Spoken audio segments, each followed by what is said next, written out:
Друзья, всем привет! Сегодня мы решили проехаться по тем местам, где я жила, начиная с самого детства. Сегодня все вам это покажу. И посмотрите, на чем мы поедем. На трамвае.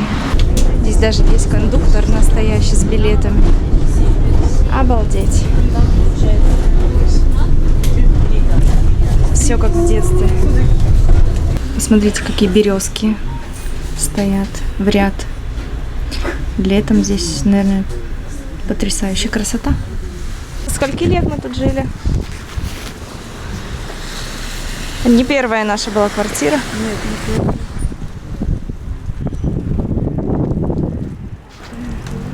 Друзья, вот дом, в котором я жила. Один из. Очень часто переезжали. Здесь вот идет частный сектор. Сейчас я заставлена автомобилями. Раньше такого, конечно, не было.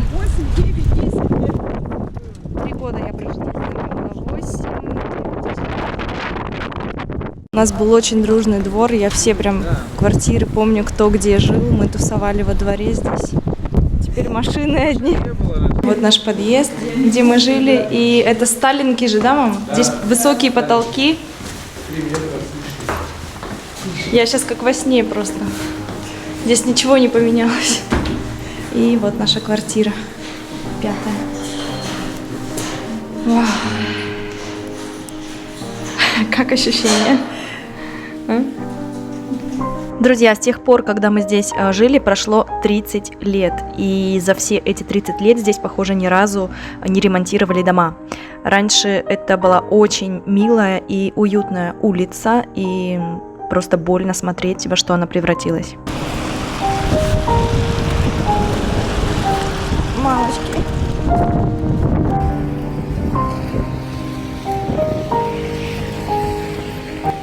Друзья, это моя школа, в которой я училась. Не помню, с какого по какого класса мы переезжали очень часто, и школы я меняла довольно часто. Но эту школу я помню очень хорошо. Ничего не изменилось, друзья, ничего. Даже забор тоже стоит. И вот, друзья, еще один дом. Вот это тут 2-й подъезд, где мы жили. И во дворе стоят те же горки, по которым мы лазили. Слоник. Мне было, наверное, лет 12, когда мы здесь жили. Вот, посмотрите. Дом немножко подустал. Он был не такой страшный раньше. Но вообще все было не такое раньше страшное. Все было поновее. Сейчас вот так это все выглядит, потому что никто, абсолютно никто ни зачем не ухаживает. Сейчас хорошо, хоть снежком, видите, белым припорошило. Когда снега нет, здесь вообще тушите свет. Вот такая вот печалька. Но все равно очень дороги сердцу воспоминания. Прошли здесь лучшие годы. Пойдем дальше. Друзья, зашла в ресторан армянской кухни. Ничего в этом не соображаю. Вот здесь есть армянские блюда, такие названия, которые я первый раз вижу. Официант посоветовал что-то вот это вот долма. По-моему, там рис, завернутый в какие-то листья виноградные. В общем, очень интересно. Сейчас будем пробовать. Вот так вот выглядят, друзья, цены на еду. Чтоб вы понимали, по корейским меркам это просто еда вся бесплатная. Это очень дешево. Я потом переведу по курсу. В общем, друзья, я сейчас перевела в доллары. Среднее горячее блюдо полноценное с мясом, там со всем чем угодно, стоит около $5. Смотрите, как прикольно. Здесь есть раки к пиву, но сейчас их, к сожалению, нет. А пиво принесли с трубочкой. Вы когда-нибудь пробовали пить пиво из трубочки? И вот какое блюдо шикарное мне принесли. Оказывается, там не рис внутри, а фарш. Не совсем понимаю, что это за соус. Надеюсь, что это не майонез. Дин-дин-дин-дин.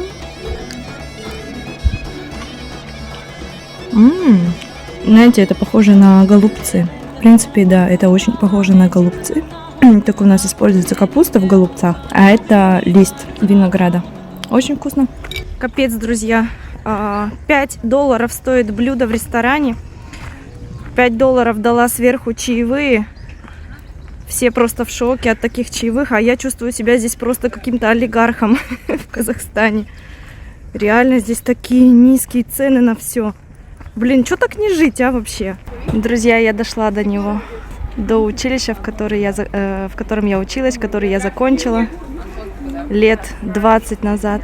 Восточно-казахстанское училище искусств имени народных артистов братьев Абдуллиных.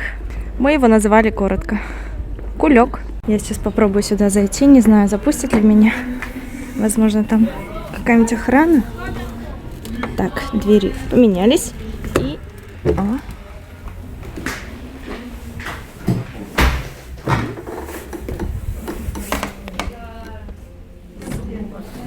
Гардеробная. Друзья, ничего не изменилось.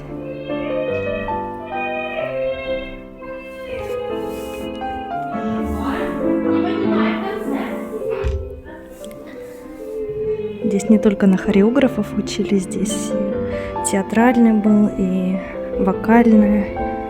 Все. И вот здесь мы сидели, мамочки молодые, безбашенные, красивые. Господи, я сейчас расплачусь. Это те же самые кресла, те же самые двери, друзья. Все то же самое, ничего не изменилось. Я в это не верю. Как такое возможно, мамочки?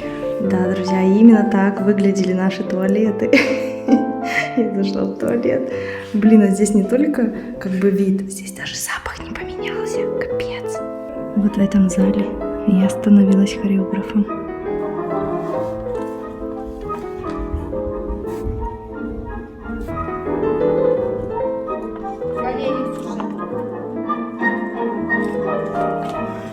Коряковцева, это моя хореограф.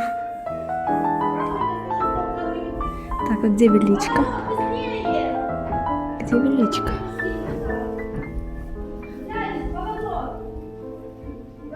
Не вижу. Это тоже, друзья, здание этого колледжа. Но сейчас я его не узнаю. Это было обычное такое сталинское красивое здание. Но сейчас его облепили какими-то непонятными китайскими панелями. И ничего не понятно, как оно выглядело раньше. Раньше, конечно, оно выглядело намного привлекательнее. Ну, вот так вот здесь в Казахстане все вот этими обшито непонятными ужасными панелями. Очень-очень-очень жаль. Хорошо, что хоть то здание сохранили. Но этому зданию повезло меньше. Здания в городе делятся на два типа. Советские полуразрушенные и советские, обшитые дешевым китайским винфасадом. И, если честно, я даже не знаю, на что смотреть больнее. И то просто кровь из глаз. А вы как считаете? Мы маленькие, ходили здесь на лыжах. Надо было с геликом сюда прийти, что-то мы не додумались. Она бы с удовольствием покаталась в такой ледяной горке, наверное. Вы сейчас, друзья, наверное, смотрите на все эти пейзажи, скажете, нафига она это снимает? Какой-то обычный такой провинциальный город, невзрачный. На самом деле в каждом этом здании у меня просто столько воспоминаний, столько всего. Вот в этом дворе я буквально выросла с рождения, я родилась в этом дворе. Там вот моя первая школа была с моей любимой учительницей.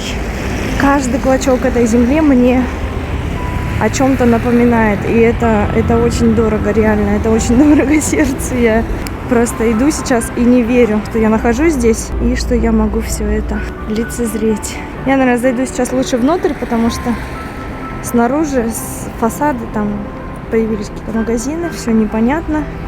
А во дворе, я думаю, осталось все точно так же.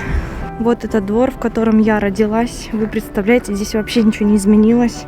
В это сложно поверить. Но здесь реально все так и выглядит, как и выглядело раньше. Вот наш подъезд. Мы жили на втором этаже, квартира номер 8, как сейчас помню. И вот наш двор. Правда, здесь стояла сцена такая, но ее убрали. А вот горка вся то же самое. Вот здесь качели, с которой я улетела. Видите, самой качели уже нет, там остались только эти крепления. Я улетела и разбила себе бровь. Вот это вот, видите, дерево такое, не загнутое. Вот на этом дереве и прошло все на мое раннее детство. Там мы секретики закапывали. надстраивать вот эти вот застекленные лоджии, они начали уже позже.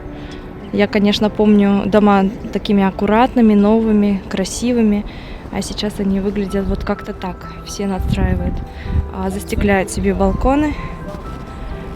Вот. Друзья, вот он вкус детства. Пирожок с ливером.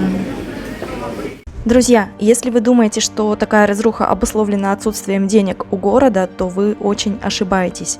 Усть-Каменогорск является административным центром Восточно-Казахстанской области. Здесь сосредоточено огромное количество промышленных предприятий. Просто возьмите, забейте сейчас в Google и посмотрите, сколько заводов находятся в этом небольшом городе. Люди работают в большинстве своем на вредных предприятиях, платят налоги, и взамен получают просто какие-то нечеловеческие условия для жизни. Последние 30 лет город не только не развивался, он окончательно пришел в упадок. От такой несправедливости хочется просто кричать. И ведь это не проблема одного города или одной страны. Посмотрите последнее видео Варламова про Липецк. Очень похожая ситуация, просто город-близнец, только в России. Я фиг знает, почему люди это терпят. Если есть какая-то группа активистов в Усть-Каменогорске, напишите мне, пожалуйста, на почту. Я хочу внести хоть какой-то вклад в преобразование моей малой родины. Может, помогу осветить какие-то проблемы или важные события. Я очень хочу, чтобы ситуация в Усть-Каменогорске изменилась. Я всегда буду любить этот город и возвращаться в него снова и снова.